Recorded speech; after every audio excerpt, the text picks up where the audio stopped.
اللہ جل جلالہ وعما نوالہ وعظم شانہ وجل ذکرہ وعز اسمہ کی حمد و ثنا، اور حضور مرکز دارِ موجودات سید السعادات روح جان کائنات، کائنات شریعت کے فلک الافلاک، حضور تاجدار کائنات احمد مجتبی جناب محمد مصطفیٰ کریم علیہ السلام کی بارگاہ عز و ناز میں ہدیہ عقیدت و محبت عرض کرنے کے بعد نہایت ہی تعظیم و تکریم کے لائق حاضرین و سامعین، السلام علیکم ورحمۃ اللہ تعالی وبرکاتہ۔ وعلیکم السلام ورحمۃ اللہ تعالی وبرکاتہ۔ الحمدللہ تعالی ہم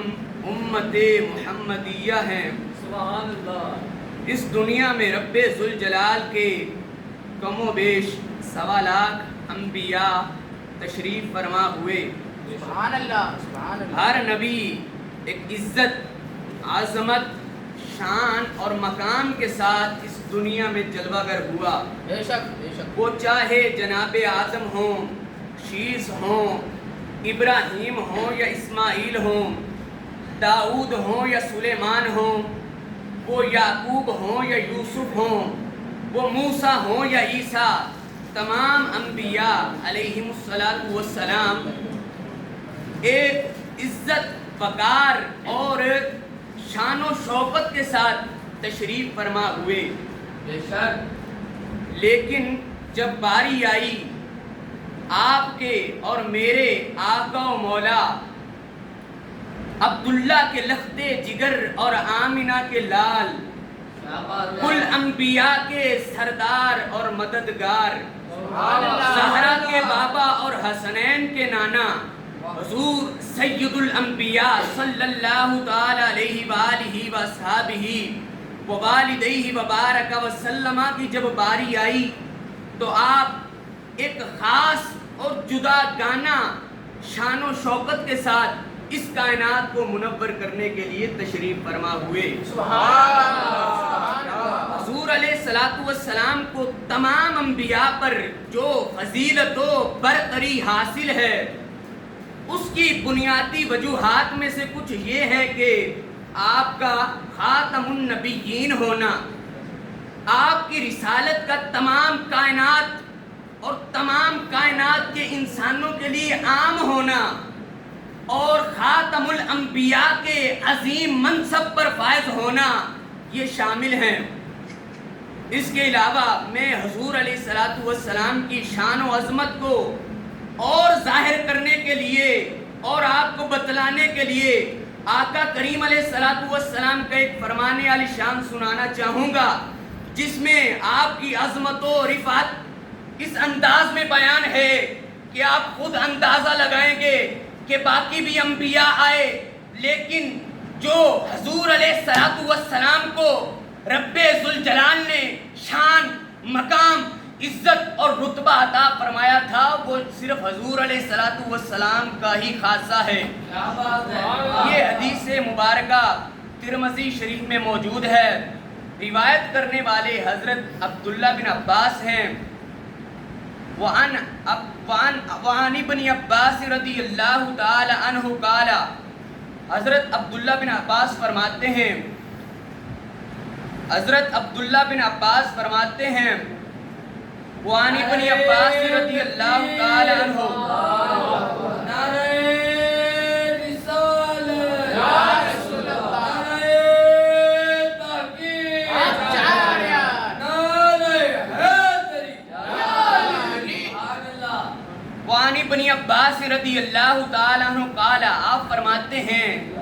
جلس ناس من اصحاب رسول اللہ صلی اللہ تعالی علیہ وآلہ واصحابہ ووالدیہ وبارک وسلم، فرماتے کہ حضور علیہ السلام کے صحابہ مل کر بیٹھے ہوئے تھے۔ فخرج حتی اذا دنا منہم سامعہم یتذاکرون، تو حضور علیہ السلام باہر تشریف فرما ہوئے اور آپ ان کے قریب ہو گئے اور ان کو باتیں کرتے ہوئے سن لیا۔ تو قال بعضهم، ان میں سے ایک نے کہا، ان اللہ اتخذ ابراہیم خلیلا، بے شک اللہ نے ابراہیم کو خلیل اللہ بنایا ہے، وَمُوسَىٰ كَلَّمَهُ تَكْلِيمًا، اور رب ذوالجلال نے موسیٰ کلیم اللہ سے خوب کلام فرمایا، عیسیٰ کلمۃ اللہ و روحہ، اور عیسیٰ کلمۃ اللہ بھی ہیں اور روح اللہ بھی ہیں، وآدم مصطفیٰ اللہ، اور آدم صفی اللہ ہیں، فخرج علیہم رسول اللہ صلی اللہ تعالی علیہ وآلہ وصحبہ ووالدیہ وبارک وسلم، تو میرے آقا کریم علیہ السلام ان کے قریب ہو گئے، تو میرے آقا نے فرمایا، قال، میرے آقا فرماتے ہیں، قد سمعت کلامکم وعجبکم، میں نے تمہارا کلام سنا بھی ہے اور تمہارا تعجب بھی سن لیا ہے، ان ابراہیم خلیل اللہ وہو کذالک، بے شک ابراہیم خلیل اللہ ہیں اور یہی ان کی شان ہے، وموسیٰ نجی اللہ وہو کذالک، اور فرمایا موسیٰ نجی اللہ ہیں اور یہی ان کی شان ہے، وعیسیٰ روحہ وکلمتہ،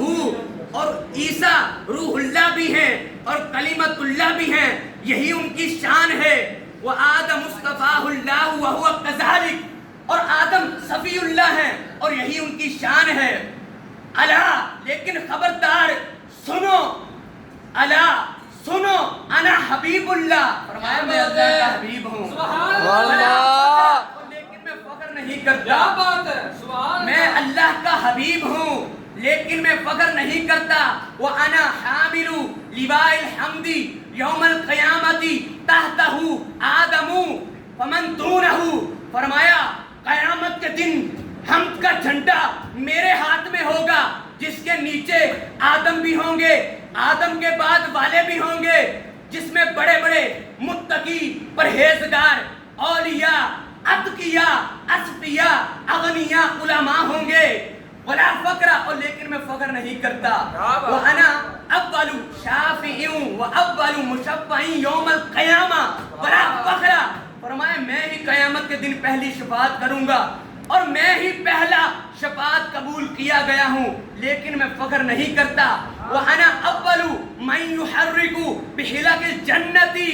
بِحِلَقِ الْجَنَّةِ فَيَفْتَحُ اللَّهُ لِي فَيُدْخِلُنِيهَا وَمَعِيَ فُقَرَاءُ الْمُؤْمِنِينَ وَلَا فَخْرَ، فرمایا میں ہی وہ ہوں کہ جس کے لیے میں ہی جنت کی زنجیر کو حرکت دوں گا اور اللہ میرے لیے جنت کو کھول دے گا اور میں جنت میں جاؤں گا اور میرے ساتھ مومن فقراء بھی ہوں گے لیکن میں فخر نہیں کرتا، وَأَنَا أَكْرَمُ الْأَوَّلِينَ وَالْآخِرِينَ وَلَا فَخْرَ، فرمایا میں ہی وہ ہوں جو پہلوں اور بعد والوں میں سب سے زیادہ اللہ کے ہاں تعظیم اور تکریم والا ہوں لیکن میں فخر نہیں کرتا۔ یہ وہ حدیث ہے کہ جس میں رب ذوالجلال نے اپنے محبوب کو کئی ایک ایسی شانیں عطا فرمائیں کہ جو باقی انبیاء کی نسبت میرے آقا کا ہی خاصہ ہے، اور یہ میرے آقا کی عاجزی ہے کہ اتنی شانوں کے باوجود میرے آقا یہی فرما رہے تھے، ولا فخر، میں فخر نہیں کرتا۔ باقی انبیاء کو بھی شانیں ملی، سب انبیاء شان، عظمت اور توقیر اور ایک وقار کے ساتھ آئے، لیکن جو امام الانبیاء کی شان ہے، جو حضور علیہ السلام نے اپنی شانوں کے متعلق فرمایا ہے، اللہ تعالیٰ نے حضور علیہ السلام کو شانیں عطا فرمائی اور میرے آقا عاجزی اختیار فرماتے رہے، یہ میرے آقا کا ہی خاصہ ہے۔ آخر میں دعا ہے کہ رب ذوالجلال حضور علیہ السلام کی سچی محبت، ادب، عزت اور